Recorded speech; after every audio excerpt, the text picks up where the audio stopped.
முகேஷ் அம்பானி உங்கள் எல்லாருக்கும் தெரிஞ்சிருக்கும். அவர் வந்து இந்தியாவிலேயே பெரிய பணக்காரர். அதானி வந்து 5 லட்சம் கோடி, முகேஷ் அம்பானி 7 லட்சம் கோடி, இப்படி பல ஃபிகர்ஸ் நம்ம பார்த்துருப்போம். அவருக்கு வந்து ஸ்பெஷலாக கான்வாய் இருக்குது மும்பையில்.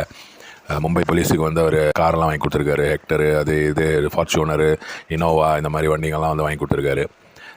ரேஞ்ச் ரோவர், அவருடைய கார் வந்து பென்ஸு, அந்த பென்ஸ் வந்து புல்லட் ப்ரூஃப், அது இது, இந்த மாதிரி நிறைய விஷயங்கள் இருக்குது. அது வந்து ஒரு 10 கோடி ரூபா வேலை வர காரு.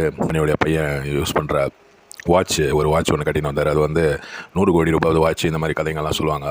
ஆனால் இந்தியாவில் வந்து அவ்வளோவா தெரியாத ஒரு மனிதர் வந்து டாட்டா வந்து அவர் வந்து உண்மையிலேயே டாட்டாவுடைய பையன் கிடையாது. அந்த காலத்தில் இருந்த டாட்டா வந்து அவர் அடாப்ட் பண்ணி அவருக்கு பிறந்த பையன் அந்த மாதிரி இருக்கும்போது இவர் வந்து எவ்வளோ பணம் இது சேரிட்டியாக கொடுத்துருப்பாருன்னு நினைக்கிறீங்க? இவர் வந்து ஒரு 8 லட்சம் கோடி சேரிட்டியாக கொடுத்துருக்காரு. ஆனாலும் இந்தியாவில் வந்து 10 பணக்காரங்களுக்குள்ளே இருக்கார். முகேஷ் அம்பானி வந்து 7 லட்சம் கோடி தான் அசெட் வச்சுருக்காரு. டாட்டா வந்து 8 லட்சம் கோடி சேரிட்டி மட்டுமே கொடுத்துருக்காரு. அப்படின்னு நான் யோசிச்சு பாருங்கள், அவர் எவ்வளோ பெரிய மனிதர் அப்படின்ட்டு.